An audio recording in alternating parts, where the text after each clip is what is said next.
अमिताभ का कॉपीराइट, केजरीवाल का copyright, BJP का कॉपीराइट, आरएसएस के दल्ले पिल्लों का कॉपीराइट, तो हमारा कॉपीराइट क्यों नहीं उस पे? हम घर में सेफ, महल्लों में हमारे कोरोना नहीं, सड़कों पे हमारे कोरोना नहीं, कुत्तों को कोरोना नहीं, बिल्ली को कोरोना नहीं, परिंदों को कोरोना नहीं। हाँ, कोरोना कहां पर है? 5 दिन में ही हमारी डेड बॉडी हमें कह देते हैं मर गया, कोरोना था कोरोना। तो बंद करो ये ड्रामेबाजी, तुम एक्सपोज हो चुके हो। लड़की नंबर 2 की जो योगी है, पक्का वाला आतंकवादी, उसने लॉकडाउन करा है भाई कि सैटरडे संडे में लॉकडाउन होगा, क्योंकि 5 दिन जो है कोरोना वो पूरा का पूरा कुंभकर्ण की तरह सोएगा। बहुत थक गया भाई, 4 महीने से ड्रामा कर रहा है वो भारत में, तो 5 दिन वो लंबी नींद लेगा। भारत का जो कोरोना है वो यूपी में 5 दिन पूरा तान के सोएगा, नींद की दवा खाकर सोएगा। सिर्फ सैटरडे संडे में निकलेगा, वो सैटरडे संडे में निकलेगा और कहेगा आ देखिए जरा किसमें कितना है दम। फिर वो सड़कों पर मंडलाएगा पागल की तरह। इसलिए इसने नहीं, फैक्ट ये नहीं है।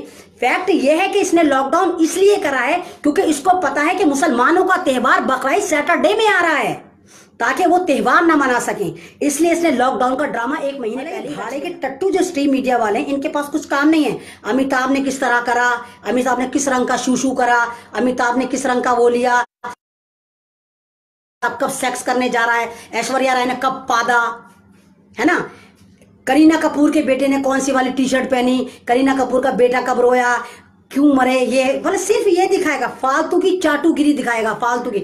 आपको ये नहीं दिखाएगा भारत में क्या हो रहा है, आपको ये नहीं दिखाएगा कि भारत में हजारों लोग, हिंदू मुसलमान नहीं कह रही, हजारों भारतीय लोग भूख से मर रहे हैं, ये नहीं दिखाएगा। मंदिर का झुम झुम बाबा कुत्ते की तरह आता है, बिल्कुल जैसे तांत्रिक नहीं होते, झुम झुम झुम झुम झुम करके, और कुत्ते की तरह हलक फाड़ लेता है। वो दीपक चौरसिया, वो ऐसा लगता है बावले खाने का इंचार्ज रहा होगा, इतने इलेक्ट्रिक शॉक उसके लगेगा, खुद बावला होगी, उसको नहीं पता क्या बकवासे कर रहा है। तो ये सारे के सारे स्ट्रीम मीडिया वाले जो हैं, ये आतंकवादी मीडिया हैं और IT सेल की रखेले हैं जो आपको गुमराह कर रही हैं। और कमाल की बात है कि अभी जो 5 अगस्त आने वाली है, उसमें राम मंदिर की भूमि पूजन होने वाली है, जिसमें जो झुटलरों को, जब बादशाह है और ज्ञानी जो हमारा ज्ञानी प्राइम मिनिस्टर बनता है वो जा रहा है, बड़ा खुश होके जा रहा है, उसको प्रमोशन चल रहा है। पब्लिक भूखी मरती है, मर जाए, GDP है भाड़ में जाए, जो भाड़ में जाए। इन्होंने बांट तो दिया है राशन, ट्विटर पे 80 करोड़ लोगों को खिला तो दिया है, तो आप ट्विटर को चाटो, क्योंकि ट्विटर पे बढ़ चुका है, ट्विटर पे आपको खाना मिल रहा है। 80 करोड़ फैमिली को बांटा है। बताइए, इन जाहिलों के पास कैलकुलेटर तक नहीं है। अगर कैलकुलेटर मोबाइल में होता है, इनको कैलकुलेटर नहीं करना आता कि 80 करोड़ को अगर 4 से भी मल्टीप्लाई करो तो 320 करोड़ भारत की आबादी बैठती है।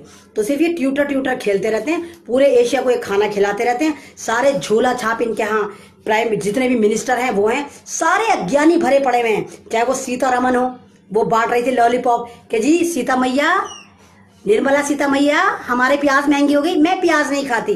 पेट्रोल महंगा हो गया, मैं पेट्रोल नहीं पीती।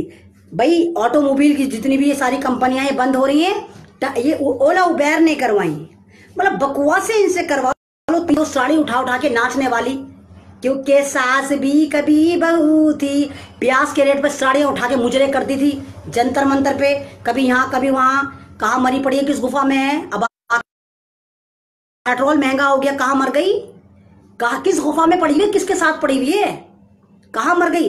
प्याज लेके नाचती थी साड़ियां उठा उठा कर, है ना, सिलेंडर लेके उठाती थी नाच नाच के, मनमोहन सिंह को चूड़ियां भेजती थी। अब क्या तूने पैरों में भी चूड़ियां पहन के तेरे मुजरे चल रहे हैं, घुंघरू बन गया क्या तेरे? मैं हूं दुल्हन एक रात की, ये कर रही है, तेरे तवाइफ के मुजरे चल रहे हैं बीजेपी के अड्डों पे, या फिर RSS के हेड ऑफिस में तू तांडव दिखा रही है अपना? कहां मर गई तू अब? तो ये हाल है इनका। वो अमिताभ बच्चन अपनी इमेज सही करने के लिए अस्पताल चला गया, क्योंकि अस्पताल वालों ने कहा भाई हमारे यहाँ कोरोना के पेशेंट नहीं आ रहे, हम क्या करें? तो अमिताभ ने कहा मैं आ रहा हूं ना, बस 20-25 करोड़ दे देना, मैं कोरोना का पेशेंट बनकर आ रहा हूं। और वहां बैठा रहा अस्पताल में, जाके मर गया।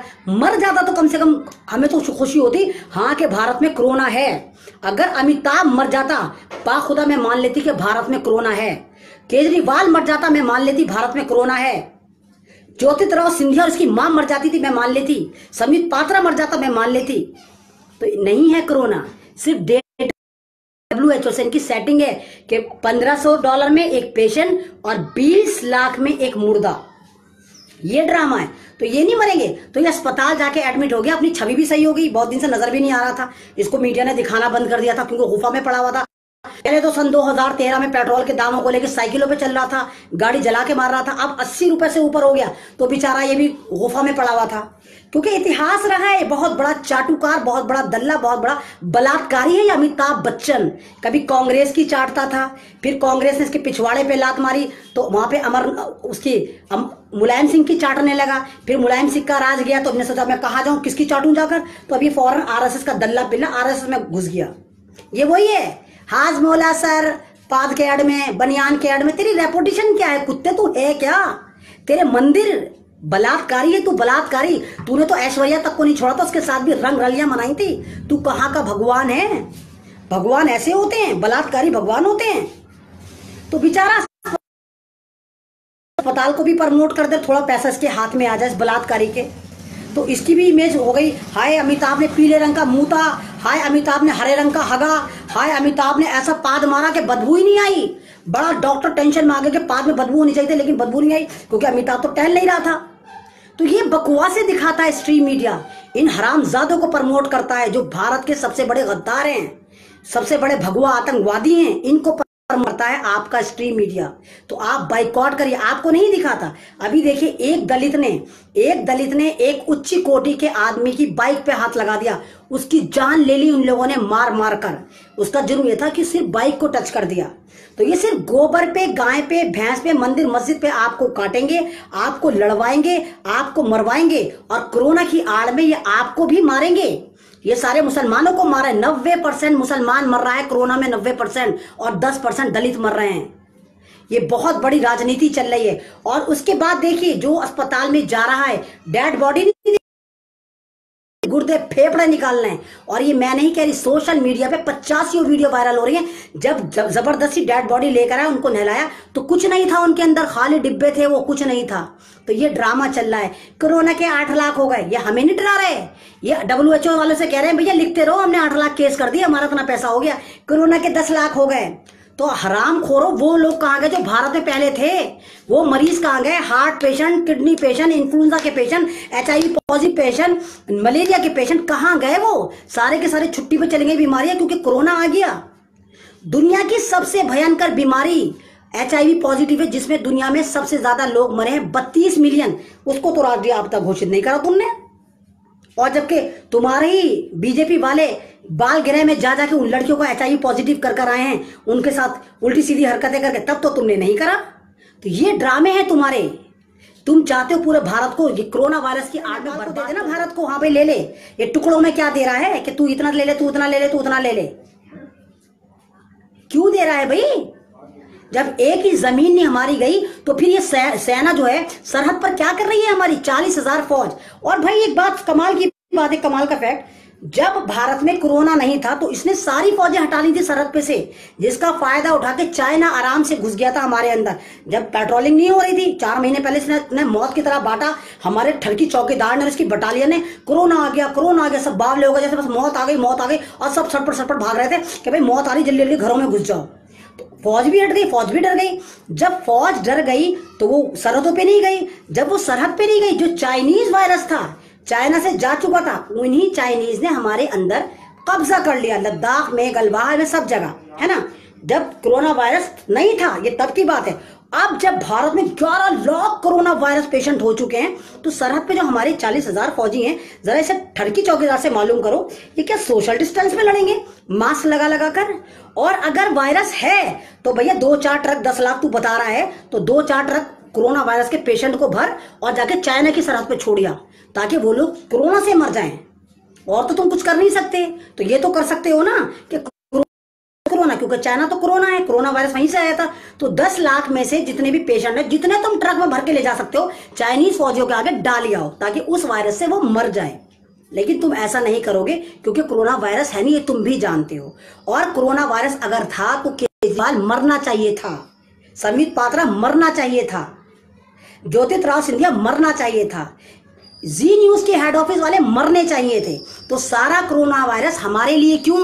हम अगर अस्पताल प्रेगनेंसी में जा रहे हैं तो तुम हमें मार देते हो कि कोरोना वायरस, हार्ट पेशेंट में जा रहे हैं तो तुम हमें मार देते हो कोरोना वायरस, छत पे से गिर के बच्चे मर रहे हैं तो, एक्सीडेंट में कोई भी मुसलमान मर रहा है तो कोरोना वायरस, कोरोना वायरस है क्या आखिर? कॉपीराइट है क्या तुम्हारा नेताओं का, अभिनेताओं का? अमिताभ का कॉपीराइट, केजरीवाल का कॉपीराइट, बीजेपी का कॉपीराइट, आरएसएस के दल्ले पिल्लों का कॉपीराइट, तो हमारा कॉपीराइट क्यों नहीं उस पे? हम घर में सेफ, महल्लों में हमारे कोरोना नहीं, सड़कों पे हमारे कोरोना नहीं, कुत्तों को कोरोना नहीं, बिल्ली को कोरोना नहीं, परिंदों को कोरोना नहीं। हाँ, कोरोना कहां पर है? दिन में ही हमारी डेड बॉडी हमें कह देते हैं मर गया, कोरोना था कोरोना। तो बंद करो ये ड्रामेबाजी, तुम एक्सपोज हो चुके हो। जुटलर भी एक्सपोज हो चुका, उसकी पूरी बटालियन, ये जितने भी आतंकवादी हैं, जितने आरएसएस के आईटी सेल हैं, तुम सब एक्सपोज हो चुके। भारत में कोई कोरोना है नहीं, तुम नंगे हो चुके। और जो कोरोना तुम्हारे बाप अमेरिका ने बांटा था, वो कोरोना वहां से भी जा चुका, वहां से भी जा चुका। ट्रंप भी कब्र के अंदर घुस चुका, कोरोना भी कब्र के अंदर घुस चुका, वहां से थक के चला गया। और अभी आप देखिए ड्रामेबाजी, यूपी में ड्रामेबाजी देखिए, उस ठरकी नंबर 2 की, जो योगी है पक्का वाला आतंकवादी, उसने लॉकडाउन कराया भाई कि सैटरडे संडे में लॉकडाउन होगा, क्योंकि 5 दिन जो है कोरोना वो पूरा का पूरा कुंभकर्ण की तरह सोएगा। बहुत थक गया भाई, 4 महीने से ड्रामा कर रहा है वो भारत में, तो 5 दिन वो लंबी नींद लेगा। भारत का जो कोरोना है वो यूपी में 5 दिन पूरा तान के सोएगा, नींद की दवा खाकर सोएगा। सिर्फ सैटरडे संडे में निकलेगा, वो सैटरडे संडे में निकलेगा और कहेगा आ देखिए जरा किसमें कितना है दम, फिर वो सड़कों पर मंडलाएगा पागल की तरह। इसलिए इसने नहीं, फैक्ट ये नहीं है। फैक्ट ये है कि इसने लॉकडाउन इसलिए करा है क्योंकि इसको पता है कि मुसलमानों का त्योहार बकरीद सैटरडे में आ रहा है, ताकि वो त्योहार ना मना सकें। इसलिए इसने लॉकडाउन का ड्रामा 1 महीने पहले ही रच लिया। ये बहुत बड़े हरामखोर हैं ये आईटी सेल वाले। और दिल्ली का केजरीवाल, जिसको जो हमारा आइडियल हुआ करता था, मुसलमान पीछे थे केजरीवाल केजरीवाल, ऐसी झाड़ू फेरी उसने कि वो तो इस्लाम का ही दुश्मन बन गया। आपको मालूम है गाजीपुर सबसे बड़ी मंडी है दिल्ली की जानवरों की, केजरीवाल ने ये जो आरएसएस की गोद में बैठा हुआ अब दूध पी रहा है उनका, नहीं जो उनका मूत पी रहा है, दूध नहीं पी रहा, ये गाय का मूत पी रहा है उनकी गोद में बैठकर। गोबर घुस गया इसके दिमाग में भी, कहते ना अच्छे अच्छे को खा जाती है, तो ये जो गोबर चाट रहा है हमारा केजरीवाल, जो पढ़ा लिखा बनता था, इसने हराम खोर हमारी जो स्लेटर हाउस था गाजीपुर का, उसको बंद कर दिया। और दिल्ली में जितने भी शेल्टर थे जहां बकरे आएंगे सब पे पाबंदी लगा दी कि नहीं, क्योंकि भाई बकरों से तो कोरोना आ जाएगा ना।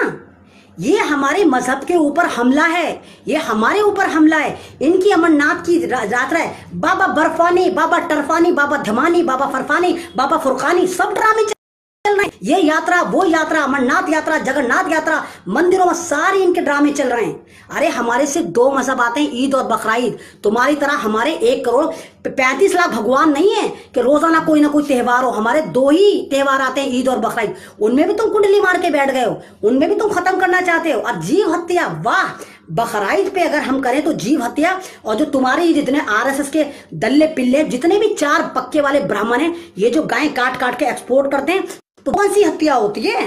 तब वो तुम्हारी मां नहीं होती। जब मुसलमान बकरीद पे बकरा काटता है तो फौरन जीव हत्या हो जाती है। बकरा तुमने महंगा करा, सबसे ज्यादा बकरा नॉन मुस्लिम खाते हैं, सबसे ज्यादा मुर्गा तुम लोग खाते हो, सबसे ज्यादा मुर्गा महंगा होता है, पूरे साल मुर्गा महंगा होता है। सबसे ज्यादा सस्ता कब होता है? जब तुम्हारे नवरात्रे आते हैं, तब मुर्गे का रेट पता है क्या हो जाता है? 70 रुपए, 80 रुपए, 220, 230, 260, 280, यानी सबसे ज्यादा तुम खाते हो। जीव हत्या, जीव हत्या। मुसलमान खाए तो जीव हत्या, तुम खाओ तो क्या तब जीव नहीं होता? मुसलमान बकरीद में काटे तो जीव हत्या।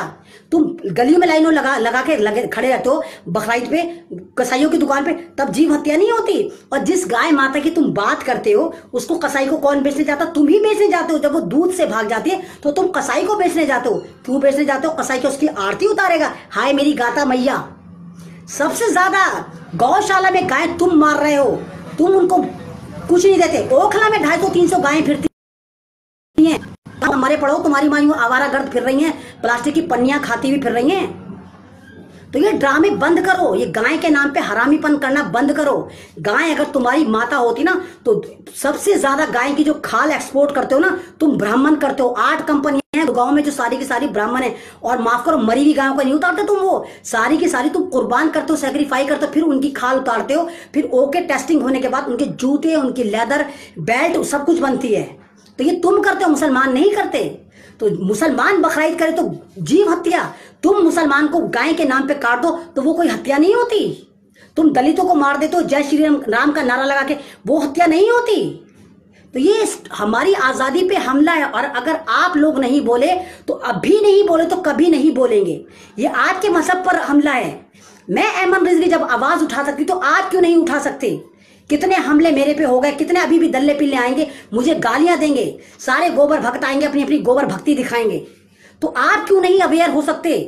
किसी भी मुल्क को बचाने के लिए पूरे घर का, पूरे खानदान का, पूरे समाज का, पूरी स्टेट का योगदान होता है। कोई एक दो लोग बचा सकते, हम 4-5 सोशल एक्टिविस्ट नहीं बचा सकते भारत को। आपको जागना पड़ेगा, आपको आवाज उठानी पड़ेगी, नहीं तो फिर तैयार रहो, ना ईद होगी ना बकरीद होगी, आप फिर समाज में जानवरों की तरह फिरना ऐसे ही और कहना हाँ हम भी कभी मुसलमान थे।